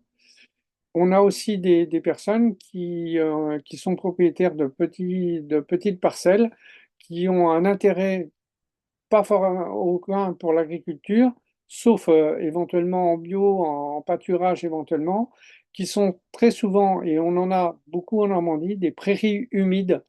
Et là, on va avoir le cas d'une prairie humide à protéger contre les velléités de retournement. Donc ça, c'est un des points que je voulais aborder pour ce qu'on précise dans les obligations. C'est-à-dire, ce qui n'existe plus maintenant dans la loi, c'est l'interdiction de retournement des prairies, puisque tout peut être retourné instantanément par le nouveau propriétaire ou nouvel exploitant. Donc ça, on peut l'introduire dans les ORE. De même que l'interdiction de détruire la zone humide. Donc, ce qui est une bonne chose. Et on a introduit aussi dans une qui va se signer prochainement, j'en ai peut-être parlé tout à l'heure, c'est la non-imperméabilisation des sols. Donc ça, c'est devenu un peu une mode actuellement. Donc plus il y a d'inondations, plus il y a de dérives en matière d'imperméabilisation des sols. Et depuis 2 ans, enfin nous, c'est ce qu'on vit dans la Manche, de plus en plus de gens fatigués de voir leur terrain humide, eh bien, goudronnent leur terrain. Il n'y a aucune interdiction à cela dans les documents. Donc, avant que ça soit spécifié très concrètement dans les documents d'urbanisme que nous réfutent beaucoup d'élus dans l'élaboration des documents, justement, eh bien, on peut nous l'introduire par contre dans les ORE. Et jusqu'à temps à ce que ça fasse jurisprudence, comme le soulignait Benoît tout à l'heure, parce qu'il y aura bien sûr des réactions un jour ou l'autre. Voilà.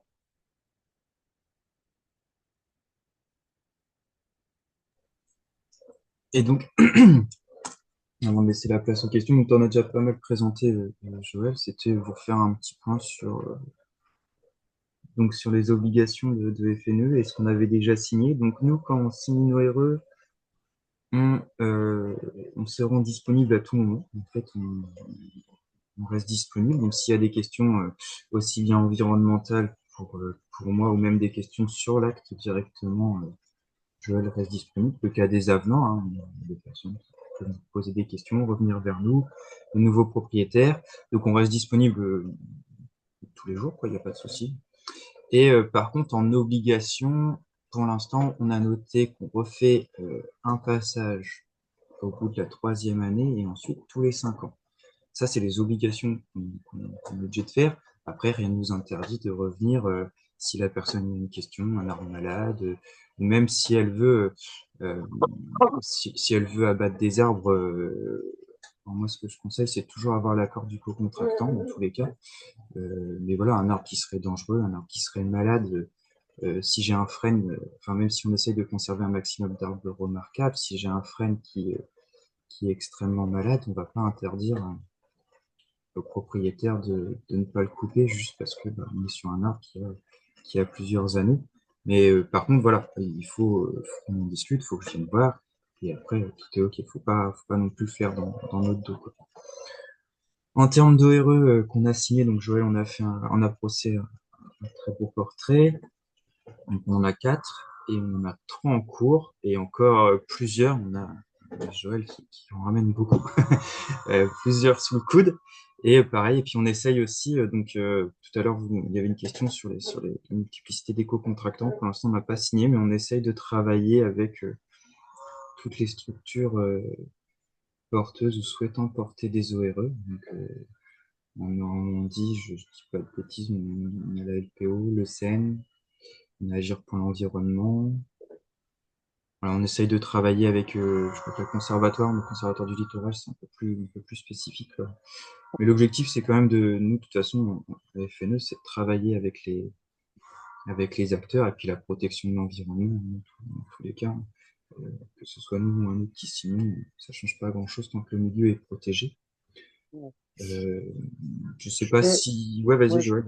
ouais, je peux ajouter, on a aussi la perspective, parce que je pense qu'il y a eu des questions qui ont dû être posées pour les ORE par les collectivités locales. Donc, nous, on a 2 collectivités avec lesquelles on est en contact depuis un certain temps, et donc, dont une qui nous avait contacté il y a très très longtemps, enfin très longtemps, il y a au moins 4 ans, 3-4 ans, et qui a instauré et installé un élu de biodiversité sur la commune qu'elle souhaite protéger. Donc, on leur avait conseillé l'ORE. Donc, ça avait été un petit peu mis de côté pendant un moment pour des tas de raisons. Il y a eu notamment le Covid, bien évidemment. Et donc, là, apparemment, c'est en train de repartir. Donc, on espère vous annoncer une bonne nouvelle dans quelques mois. Ça serait la première. Et puis ensuite, on a proposé à d'autres communes de mettre des ORE en place, y compris sur, par exemple, des acquisitions qu'ils pourraient faire de réserves foncières agricoles, naturelles ou forestières. Je spécifie bien les trois. Et après, je repensais la question aussi sur la possibilité d'en faire intervenir FNE et le coût. Euh, pas Joker parce que pour l'instant, comme je disais, on n'a pas de poste. Il faut pas hésiter à nous écrire et on discutera, ça sera plus simple de toute façon. C'est juste si je peux donner un peu une idée en gros pour une ORE, je dirais que entre les échanges, la visite sur le terrain, le temps de faire les retours, rédiger, je pense qu'on est bien sur 3 bons jours. Après, ça varie, hein, parce que quelques hectares, je les fais enfin, je peux faire ça en une demi-heure le tour s'il y a une parcelle, et après, si on est sur 20 Mm, hectares, il faut un peu plus de temps. mm. L'accessibilité aussi, parce qu'il y a des fois, il y a des parcelles, pour pouvoir y aller. Mais voilà, en coût, pour l'instant, je l'ai pas encore quantifié. Je peux parler en termes de temps, quoi, ouais.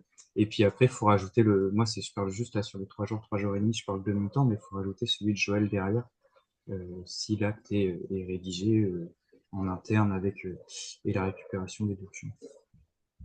Je sais pas si Joël, tu as quelque chose à rajouter en plus. Donc, moi, j'ai fini ma partie de présentation. Nous, on l'introduit dans les actes, le fait de la participation par le biais d'un don à FNE Normandie par le propriétaire, de façon à couvrir au moins dans un premier temps les frais d'établissement de l'inventaire initial et des inventaires successifs.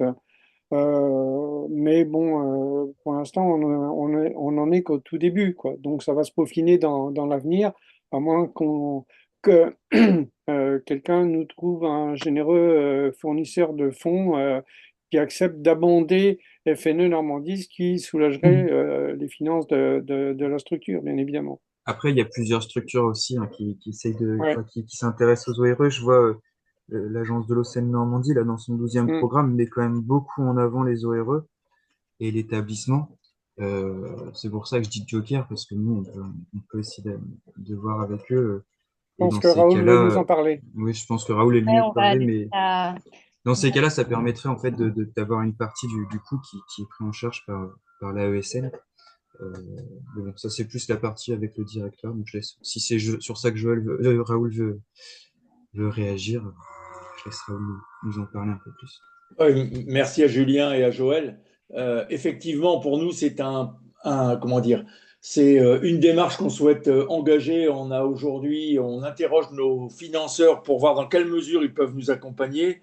Évidemment, l'agence de l'eau met très en avant les outils du foncier et à ce titre, on a des espoirs quand même d'obtenir du financement parce que finalement, les ORE peuvent et apparaissent comme un outil important de ce qu'on peut faire. On n'en est qu'au tout début. Certes, il nous faut des financements pour pouvoir vous accompagner et accompagner les différents projets que nous pourrions avoir à mettre en place. Mais moi, j'ai de bons espoirs qu'on trouve le financement nécessaire. En tout cas, on va se battre pour l'obtenir. Croise les doigts. Tant mieux. Bravo. Et donc pour moi, bah écoute, c'est si Joël, enfin si t'as pas d'autre chose à rajouter, moi j'ai fini ma partie et donc Sarah, je te laisse On peut reprendre les questions, peut-être C'est que... ça. Oui. Voilà, et puis si la présentation est terminée, on peut peut-être arrêter le partage d'écran, comme ça les participants vous verront mieux.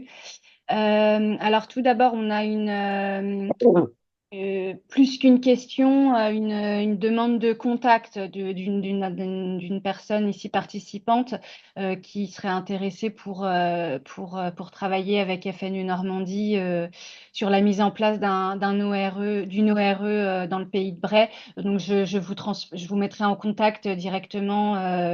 Alors, comment s'appelle cette personne? Monsieur Michaud. Je vous mettrai en contact avec Julien et Joël pour pouvoir en discuter plus avant. On a une question intéressante en ce moment. L'association Agir pour l'environnement fait une grosse campagne de communication sur les ORE. Qu'en pensez-vous et de manière, j'élargis la question. On a récemment été en contact avec Agir pour l'environnement sur ce sujet-là. Donc, euh, quels ont été les fruits de ces échanges et comment on essaye de travailler avec d'autres associations qui portent le sujet. Ah ben, Ouais, ouais, je peux commencer. vas-y. Donc, comme je disais tout à l'heure, donc nous, on essaye de travailler avec tout le monde parce qu'on n'a pas, on souhaite pas avoir une légitimité ou autre faire que les ORE et que FNE. Après, on a des structures qui répondent positivement à la demande, d'autres non. Euh, la demande de partenariat, Agir justement a répondu positivement. On a même Lucie qui est présente hein, dans le Zoom là pour de Agir pour l'environnement, qui a répondu positivement puisque bah nous on a trouvé ça intéressant de pouvoir de travailler à plusieurs, de voir la campagne de Agir. Enfin, moi après c'est mon point de vue, hein, mais je pars du principe que tant qu'il y a de la défense de l'environnement, que ce soit fait par X ou Y, je ne vois pas de contrainte. Euh, et pour bah, nous, on travaille, et pour répondre à la question sur Agir, bah, on s'est vu et on travaille ensemble et on attend l'opportunité de pouvoir avoir une ORE ensemble, de co-construire quelque chose. Mais, euh, mais c'est prévu dans les tiroirs. Joël, je sais pas si tu veux rajouter Oui, quelque ben, chose. je pense que ça va dans le même sens. C'est-à-dire que on a vu d'ailleurs, il y a quelqu'un d'Agir pour l'environnement qui est, qui assiste à ce webinaire. Et donc, Agir a lancé une campagne depuis un petit moment pour la mise en place d'ORE, sachant qu'eux, ils ont réglé le problème financier en lançant une cagnotte en ligne. Donc, apparemment, ça marche puisqu'ils obtiennent des fonds, ce qui permet quasiment de financer les ORE mis en place. Alors, ça oblige parce que la contrepartie de ça, c'est que euh, Agir pour l'environnement n'a pas de naturaliste salarié, donc est obligé de faire appel à des structures amies comme FNE Normandie, par exemple. C'est pour ça qu'on a eu des discussions ensemble pour savoir comment on pouvait travailler ensemble sur la mise en place d'ORE. Et là, effectivement, on aurait des heureux avec non pas un, mais deux co-contractants, l'un apportant la partie juridique et naturaliste et l'autre la partie financière. Voilà. Donc, mais tout ça, ça va se mettre en place progressivement, mais il faut bien évidemment qu'on travaille principalement aussi avec des structures, et ça c'est important, avec des structures pérennes, de façon à ce que ça dure quand même dans le temps. Hein. Les ORE démarrent tout doucement, donc ça se met en place et à nous d'accompagner au mieux dans tous les aspects de ce développement de cette forme juridique de protection de la biodiversité, tous les aspects, hein, et de mettre le maximum de gens à nos côtés, de structures à nos côtés pour développer ces mises en place.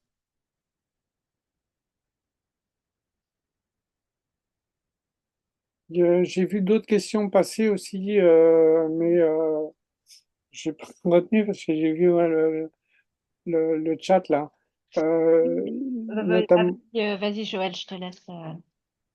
notamment avec les collectivités. Donc, j'en ai parlé un tout petit peu, nous, en ce qui nous concerne. Mais effectivement, il faut développer la mise en place d'ORE avec des collectivités.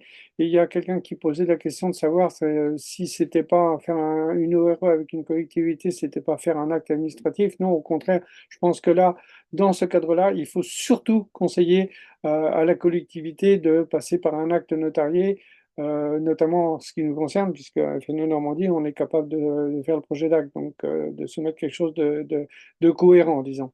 Hein. Par la pratique notariale pendant 40 ans, je sais que les administratifs sont courts et de bon goût. Donc, on a justement un commentaire de Lucie, salariée d'Agir pour l'environnement, qui confirme que APE est à peu près dans les mêmes démarches que FNE Mm. Normandie pour la construction d'ORE et de partenariats. On a ensuite des personnes qui doivent nous quitter. Merci à vous pour votre présence et à bientôt.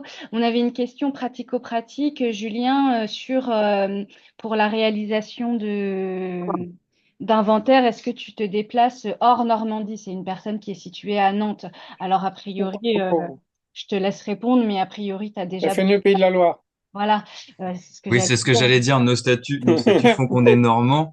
On peut difficilement se déplacer, mais on a des collègues un peu partout Ouais. en France. Faut pas hésiter, soit à nous demander, on vous met en contact avec eux.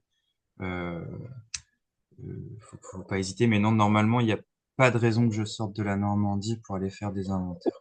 Ça fait un travail en commun ou bien spécifique avec sur un milieu, pourquoi pas. Mais enfin, normalement, il n'y a pas de raison que je bouge de. Donc, il faut effectivement contacter FNE Pays de la Loire Ouais. ou une association locale ou régionale qui travaillerait sur le sujet des ORE Ouais. selon vos recherches. Ben, FNE Pays de la Loire a travaillé sur les ORE. Donc, voilà. Dixit le président.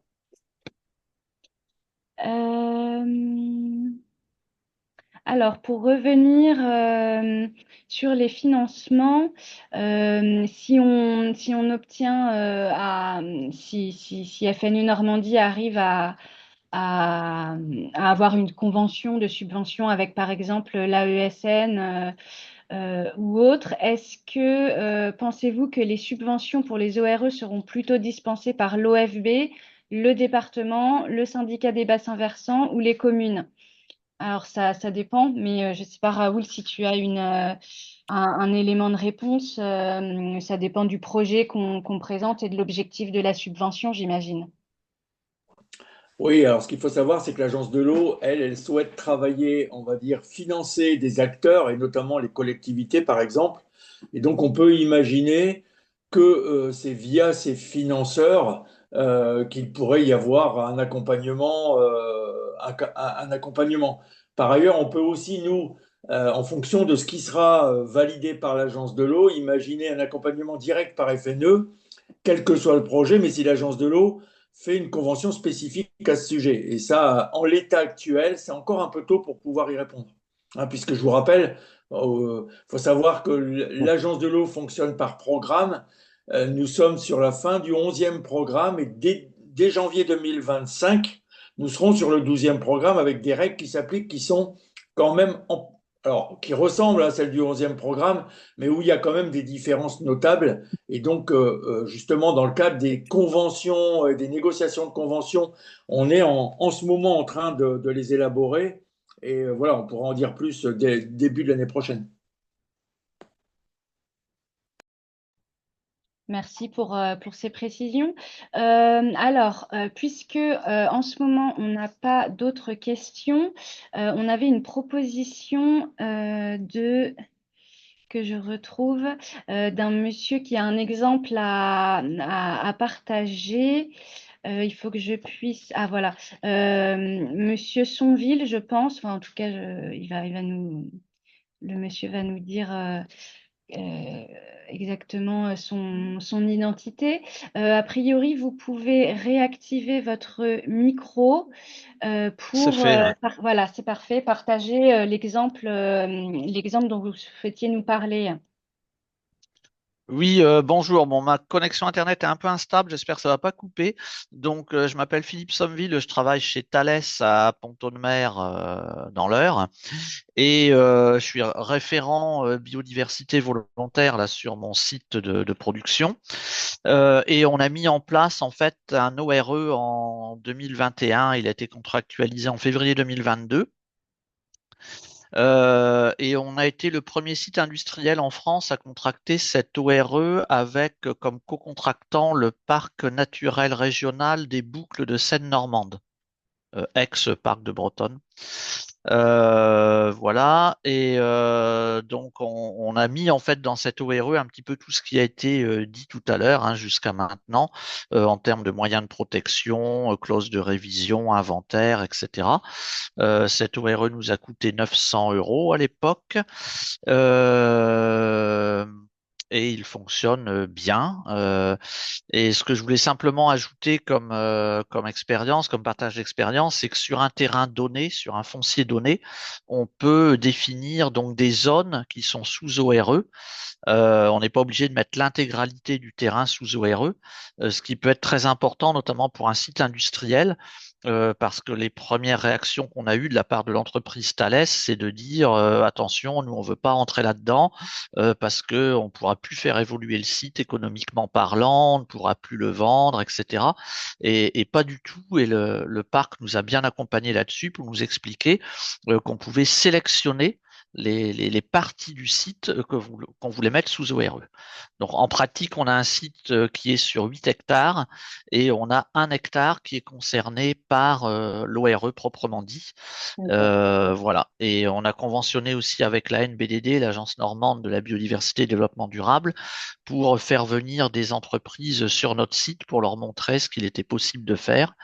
Et voilà. Donc, si vous souhaitez, si vous êtes dans le même cas de figure et que vous souhaitez faire un ORE sur un site industriel, c'est possible. Et si vous voulez venir visiter ce qu'on a fait à Thalès, à Pont-de-Mer, moi, je vous ferai visiter avec plaisir sur le temps du midi ou le soir. Je vais mettre mon adresse mail dans le chat et voilà, je vous laisse me contacter si vous êtes intéressé. En Merci tout cas, c'est beaucoup. une belle expérience. Merci. Ouais, Merci beaucoup beaucoup. pour le partage et votre proposition. Et juste pour rebondir, non, on l'a fait aussi d'exclure sur une ORE, d'exclure des parties. Il y avait un bâti qu'on a exclu et il y avait aussi un étang qui a un fonctionnement bien particulier par rapport à une mare et sur lesquels on n'était pas totalement d'accord avec le propriétaire sur la gestion. Donc, on l'exclut. Ouais. Donc, on l'a tout bêtement pas pris en compte dans l'ORE par rapport aux autres terrains. Donc, c'est vrai qu'on n'en avait pas parlé, mais même nous, on l'a déjà fait.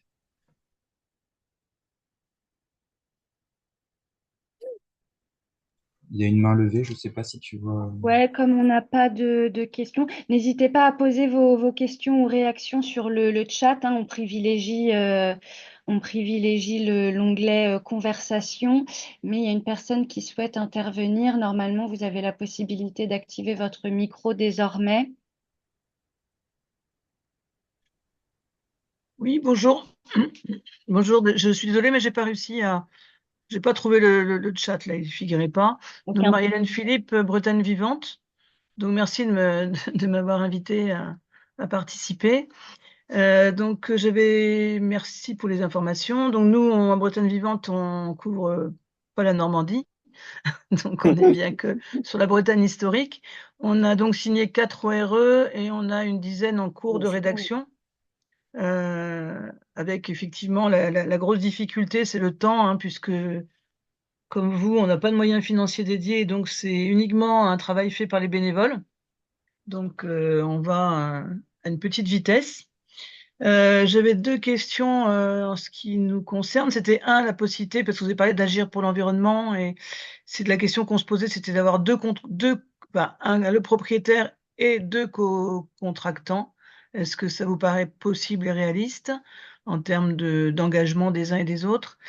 Et puis, nous, on est un petit peu embêtés par le choix des notaires. Donc, je voulais savoir si, je sais que au niveau de FNE national, il y avait une réflexion sur un listing de notaires pour nous aider à contractualiser. Est-ce que ça, c'est un point qui est avancé ou pas? Moi, je veux bien commencer à répondre. Super déjà pour la démarche. Donc, les 2 contractants, oui, bien sûr, c'est possible puisqu'on vient d'en parler il y a quelques instants. Donc, éventuellement, avec Agir pour l'environnement, si vous le souhaitez, pour des aspects financiers. En ce qui concerne le choix du notaire, alors là, bon, je sais pas si Benoît, tu veux ajouter quelque chose après. Donc c'est délicat parce que bon, Benoît, lui, est un précurseur, donc il est rentré tout de suite dans le vif du sujet et, puisqu'il était complètement pour. Il y a malheureusement des notaires qui sont encore réticents, qui savent même pas qu'ils ont des bibles dans leur bible d'actes, des modèles d'ORE. Donc, mais ça avance, ça avance. En ce qui nous concerne en Normandie, pour l'instant, l'accueil a toujours été excellent par les notaires réceptionnistes. Euh, la liste, moi, je suis pas très partisan parce que bon, on exclut les uns, on prend pas les autres. Donc, par contre, il faut être observateur. Euh, je pense que ça va se peaufiner au fil du temps. Et puis, il faut voir au premier contact si le notaire est réceptif ou pas. S'il est réceptif, ben, on y va. Si on voit qu'il y a des réticences, il vaut mieux aller frapper à une autre porte, quoi, parce que c'est meilleur pour la suite, quoi. Souvent, l'ORE, quand il va y avoir des moments où c'est urgent de mettre en place une ORE pour le propriétaire. Donc, il faut qu'on soit capable de réagir aussi dans l'urgence éventuellement. Donc, c'est pas toujours le cas, et tant mieux, mais ça peut se faire, et ça peut se produire. Et puis, il y a une chronologie de la mise en place qui peut être aussi stratégique.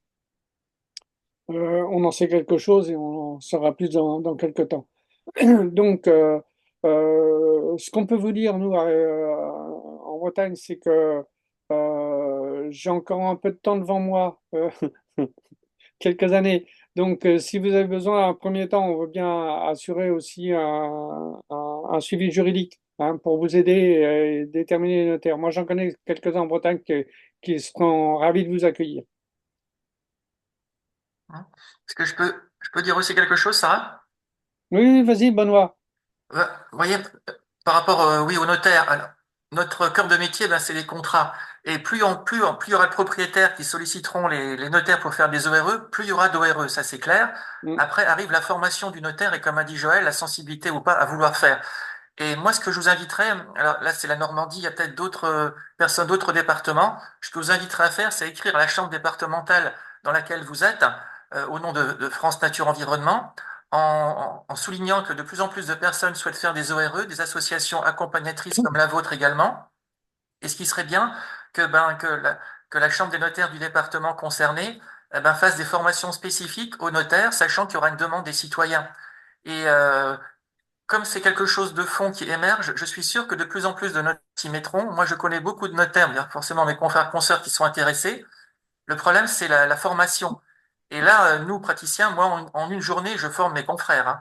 Ils m'auront vite Ouais. rattrapé sur le sujet, il faut juste qu'ils veulent.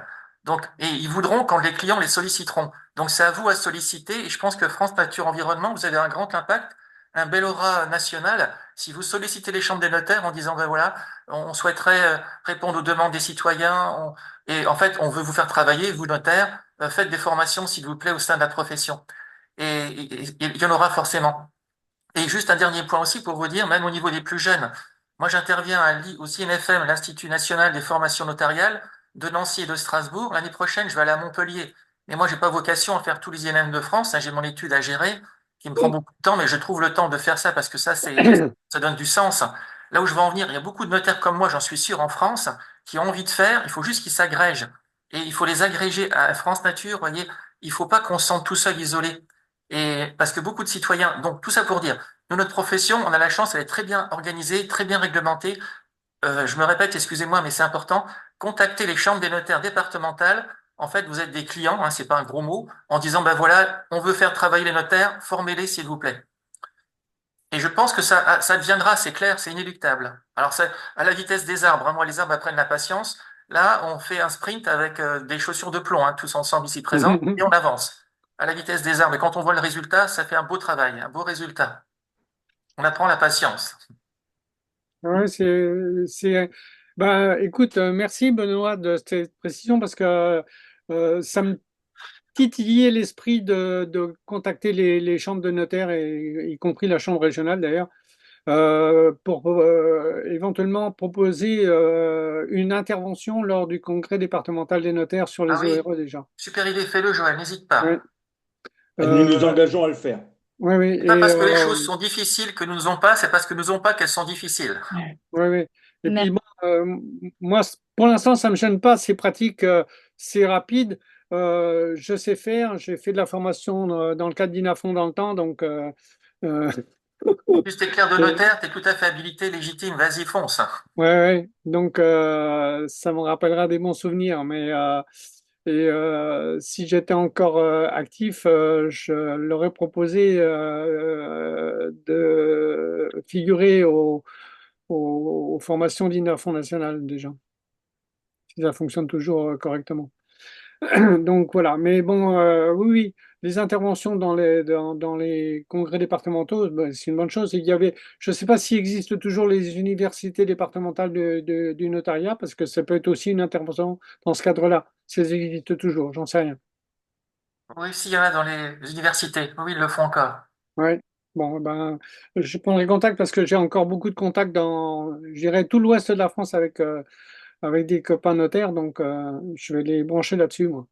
Oui, c'est ça, c'est un travail de réseau, en fait, comme on fait là, hein, on est reliés comme des Exactement, champignons. exactement. Merci à vous pour ces précisions et ces nouveaux projets qui se mettent en place. On a, Merci Raoul de tes encouragements aussi. on a deux personnes qui ont levé la main. N'hésitez pas également à poser vos questions via le chat. C'est un mode de gestion aussi plus simple. Monsieur Degnaud, je vais pouvoir vous autoriser à réactiver votre micro. Normalement, c'est fait. Oui, bonjour. Madame, pardon, excusez-moi, je vois en tout petit. Voilà, je suis au prénom. Donc, quand on a un collectif citoyen que je représente, qui souhaite ardemment une collectivité à mettre en place une ORE pour un site remarquable, quels sont les pouvoirs des collectifs citoyens? Cette fois-ci, voilà, c'est la commune qui est propriétaire d'un jardin remarquable avec des ifs, des murets du XVIIe siècle, un petit bâtiment du XVIIe siècle, et également un puits, et je ne sais pas s'il y a un le RE. Et le collectif souhaite vraiment que la collectivité, avant de vendre, fasse une ORE pour au moins préserver ce magnifique jardin remarquable. Quelles sont les possibilités que le collectif a? Ah ben, alors déjà, le collectif, je peux répondre si vous voulez. Déjà, le collectif n'a pas de statut juridique comme vous le savez. Donc, par contre, bien évidemment, tout collectif peut prendre contact avec une structure, une association environnementale pour, euh, pour être co-contractant. Et là, c'est le rôle de FNE Normandie, par exemple, de se mettre en contact avec la commune, si toutefois la commune est d'accord de mettre en place une ORE avant la vente. Et si elle ne veut pas, Ah ben, je vois pas comment vous pouvez on ne peut contraindre rien faire. Pour l'instant, une collectivité, hein, ça, ou alors attendre qu'elle vende et réunir des gens pour acheter ce bien-là et ensuite faire une ORE dessus. Mais on ne peut pas contraindre une commune à mettre en place une ORE, ça c'est clair. c'est clair. Un puits peut-il faire l'objet d'une ORE, sinon? Ben, le puits tout seul, Une question très... enfin, voilà, parce que... c'est une bonne question. On Ben, va vous répondre dans quelques temps parce que je on, réponds, Joël. hein? Je peux Vas-y, vas-y. répondre.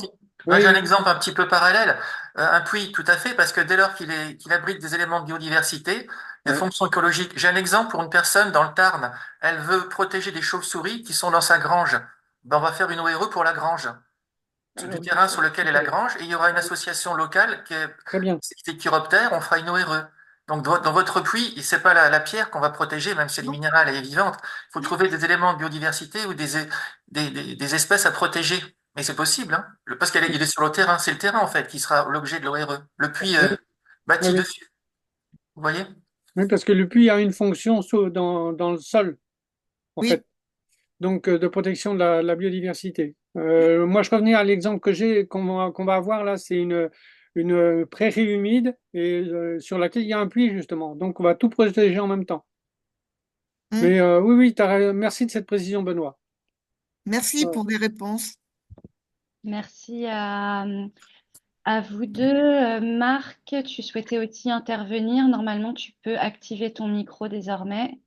Oui, oui, c'est fait. Merci. Bien, tout d'abord, merci pour tout ce que j'ai appris aujourd'hui, qui va nous servir au sein d'un groupe de travail aux Andelys qui œuvre pour la protection de la nature. Et à ce sujet, moi, ce que je vous apporte, c'est une information, c'est que dans la lutte contre le goudronnage à outrance, aux Andelys, nous avons commencé la revégétation des cours de récréation des écoles.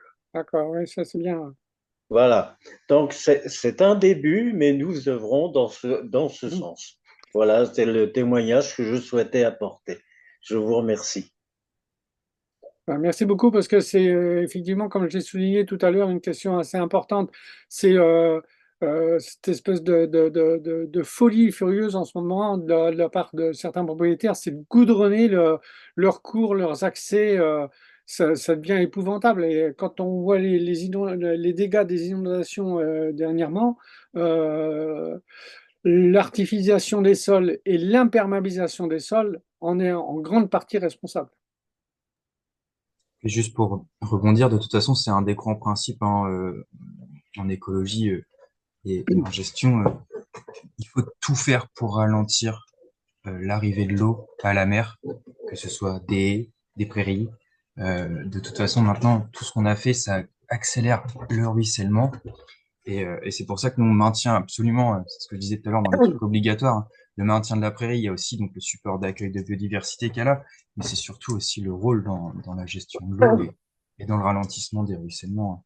C'est vraiment, bah, ça se voit maintenant. Hein. Bon, on a des grosses précipitations, mais comment réagit le milieu, c'est impressionnant, quoi. Il sature en quelques heures, quoi. C'est impressionnant. Merci Marc pour ton témoignage et pour vos réponses. A priori, on n'a pas d'autres questions. Donc pour rappel, l'enregistrement de ce webinaire ainsi que le support de présentation sera envoyé aux personnes qui étaient inscrites, voilà, et ce sera tout à fait diffusable à vos contacts personnels. Joël, Julien, Benoît ou Raoul, est-ce que vous avez un mot de la fin pour conclure? On n'avait pas préparé ça, la conclusion. Benoît, je te laisse la parole. Ben, elle est juridique. Pensez toujours bien, comme l'a rappelé Joël, quand vous faites une ORE, parce que ça reste entre l'association et les propriétaires publiés. Parlez-en à votre mairie, parce qu'éventuellement, dans le PLU, il peut en être tenu compte au niveau des éléments de paysage, ou effectivement laisser la zone naturelle, pas la rendre constructive, pas la rendre justement artificialisée. Pensez à en parler à votre commune en amont et en aval. Voilà. Et surtout, chacun a sa plume. Voilà. Ça, on redevient rédacteur. Allez-y. Tout le monde peut faire. Et merci beaucoup pour tout ce que vous faites. C'est beau ce partage public, là. On est tous concernés sur le vaisseau Terre. On avance tous ensemble. Chacun participe avec ses compétences, mais on n'est rien tout seul, hein. Absolument, absolument. Moi, un petit mot pour rappeler à l'intervenant de Bretagne Vivante. Euh, Prenez contact avec nous, avec FNE Normandie. Moi, je répondrai, on vous donnera mes coordonnées perso, à moins que tu puisses les diffuser, Sarah. Moi, je me tiens à votre disposition pour vous aider à avancer dans le choix des notaires, hein. J'en connais une notaire à Fougères déjà qui sera prête à vous accueillir. J'ai donné ton adresse à la personne dans le chat, je me suis permise. Raoul, pas de souci. Raoul, on te laisse le mot de la fin. Merci Sarah. Alors tout d'abord, merci à toi hein, pour l'organisation de ce webinaire et pour le fait qu'il soit fluide et qu'il se soit très bien passé. Merci à vous trois, hein, donc Julien, Joël et Monsieur Arstenstein. Désolé pour la prononciation pour moi, c'est simplement pour merci à vous parce que ça me réconcilie un peu avec les notaires concernant la protection de l'environnement. Et bravo hein, pour ce que vous faites. Effectivement, vous êtes au début et il faut toujours croire et en l'être humain et en l'avenir, même si parfois, en tant que très sensible et protecteur de la nature que nous sommes, il y a quand même un paquet de nouvelles qui ne sont pas toutes réjouissantes. En tout cas, nous, à FNE Normandie, nous avons été heureux de vous permettre d'avoir des compléments à vos informations de pouvoir aller plus loin. J'espère qu'on a répondu à vos attentes. En tout cas, n'hésitez pas à nous solliciter. Nous sommes là pour ça. Notre volonté, c'est de faire en sorte que cette Normandie, qui a encore de très, très beaux pôles de biodiversité, mais qui est certes pas mal anthropisée, hein. On a parlé de la Seine, par exemple. En tout cas, nous sommes engagés, volontaires, déterminés. Nous souhaitons faire en sorte que le vivant se porte mieux en Normandie, pour nous, mais aussi pour les générations futures. C'est un enjeu essentiel. Donc voilà, n'hésitez pas. Il y a encore beaucoup de travail à faire. Les ORE n'en sont qu'au début. Nous souhaitons en faire un outil important de protection de l'environnement. En tout cas, nous vous souhaitons une très bonne journée. Et encore merci à vous qui avez œuvré pour FNEN, Joël, Julien et M. Archenstein, merci. Et bravo à toi, Sarah, merci. Merci à toutes et tous et bonne journée et bonne fin de semaine.